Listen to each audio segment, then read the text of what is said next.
Hello, friends. This is Keith Joseph from the Institute for Hermetic Studies. Today, once again, discussing the Introduction to Magic from Julius Evola and the Group. I think this is the fourth video I made. I'll put it in a playlist. We're discussing today an essay from another essay from ABRAXAS. We looked at an essay from ABRAXAS called Three Ways. And this one is Knowledge of the Waters. Really interesting essay, fun to read, literary, inspiring, heroic. I'll start with the first paragraph. I'll just share it with you, and then start to get into the idea of what he's talking about, what the waters are, and how we can work with the energies that he's describing. The life of all beings, without exception, is ruled by a primordial force deep inside them. The nature of this force is craving, an appetite that is never satisfied, an endless restlessness, an irresistible need, and a blind, wild yearning. The essence of this primordial cosmic nature is becoming, chaotic and disorderly transformation, in incoercible flux, generation, destruction, attraction, repulsion, terror, desire, formation, dissolution. All of these elements are combined in a fiery mixture that knows no rest. The wise spoke of it as a wonder and as a terror. They called it universal and living fire, green dragon, quiescence, first substance, great magical agent, the principle of their great work, since the magisterium of creation and the magisterium with which men realize himself according to the royal arts are one and the same. So this idea that there's the craving, it's desire, it's the need, it's in Buddhism, the first noble truth is, this life is suffering because of craving, because of desire. And what the author is driving at, what ABRAXAS is driving at, is this craving, this desire is an energetic force, and it's the same force that's within us that is also the force that drives the creation of the universe. And so this is, in a way, it's a divine spark. It's the energy within us. And then our job, or what we are trying to do, that force, when it's uninitiated and untamed, is our lower nature. It's our instinctual drives. It will keep us base and flat and not ascending. But if we are able to manage it and master it, then it becomes a force of our creative power. He says, and so now the method of doing this, and also this is the explanation of the essay, is called Knowledge of the Water. So this is what he's talking about. Now detach yourself from your own self and cross the threshold as you feel the rhythmic sensation of analogy deeper and deeper into the dark recesses of the force that sustains your body. Here it loses name and individuation. The sensation of this force will expand to encompass the notions of me and not me, pervading all of nature, substancing time, carrying myriads of beings along as if they were drunk or hypnotized, reaffirming itself in 1,000 forms, irresistible, wild, limitless, burning with an eternal insufficiency and privation. Think to yourself, this is. If this knowledge leads you back to yourself, and as you experience a sense of deadly cold, you feel the abyss yawning beneath you, I exist in this, then you have achieved knowledge of the waters. In that portion, he's talking about the experience of losing the sense of self, of the I, and also identifying. So one of the things that we talk a lot about in the Institute, there's kind of these two sides. There's realizing what we are not. I'm not my body. I'm not my name. I'm not my thoughts. I'm not my feelings. But then there's also the process of identifying the assumption of the God form, right? Things that we want, or even affirmations, things that we want to be. So there's the realization of what we are not, what's not truly our deep nature. And then there's also the expansion of the sense of self. So here we have this experience, that's what he's describing, of cutting away everything that's not that that that craving, but not in the, it's that energy that gives rise to the craving. That's the knowledge of the waters. So here he describes another way of managing it or thinking about it. This is a heroic path. That's the way that he's describing it.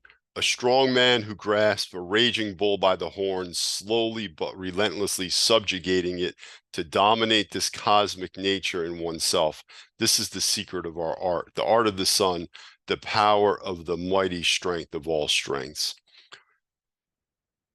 Again, we're not trying to suppress the desire, the craving. That's the energy, but we're not giving into it either. We're not just letting it lead us. We want to become the master of it.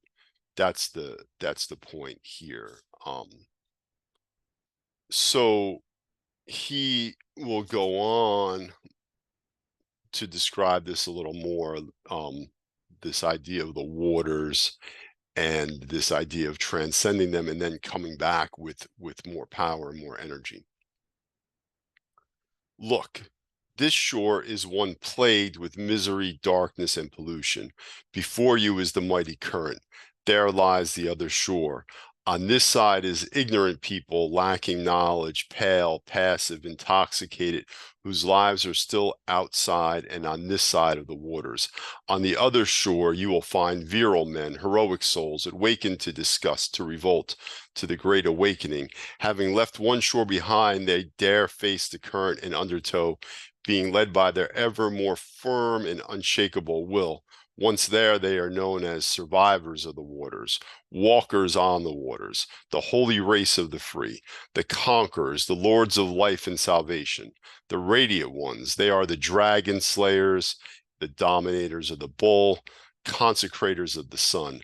Those who have been transformed through Amon's power and wisdom, these people combine and freeze the waters. Having been conquered by them, the waters are now a magical force that obeys them.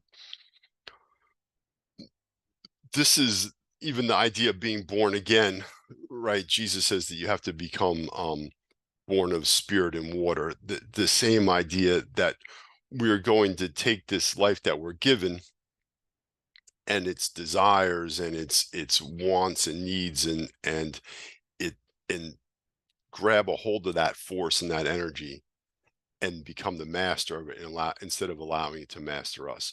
Instead of being enslaved to our lower nature, we take that lower nature and use its energy to ascend, to rise.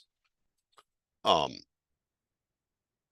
so let me share with you the conclusion of this essay.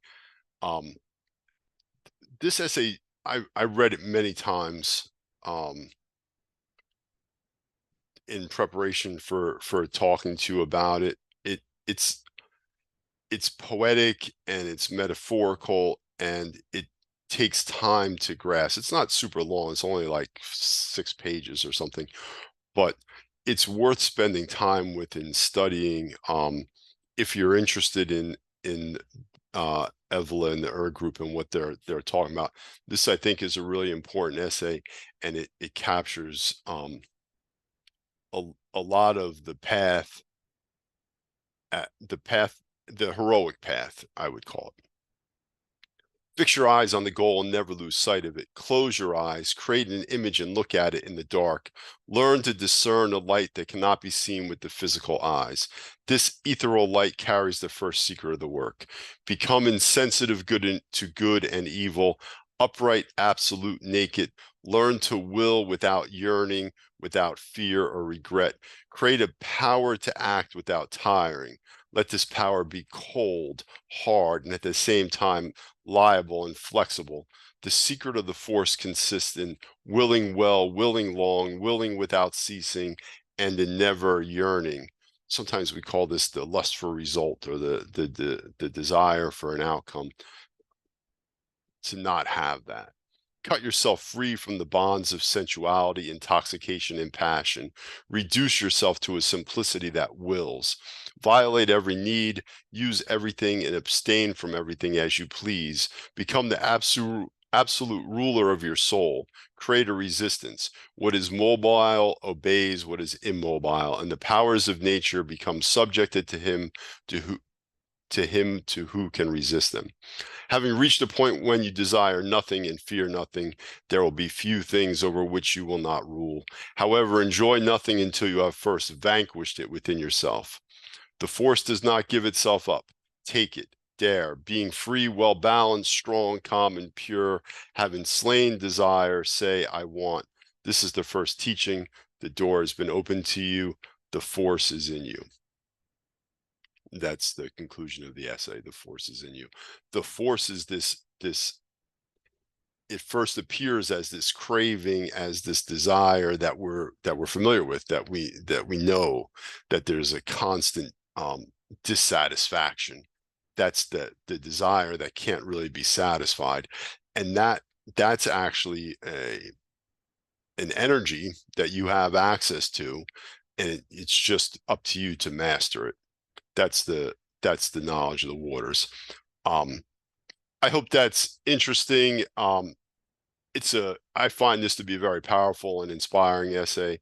I hope that you enjoyed my discussion of it, and I hope that you get a copy of this. And as I said before, the Institute has there's been discussion in the Institute of doing a course on this book, and I look forward to that, and I hope that you will join us when we do manifest it.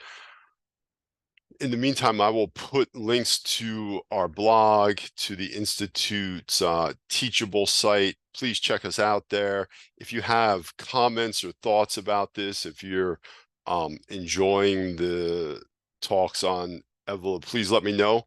I will continue to work through this book and post the videos, and I will see you in the next one. Take care.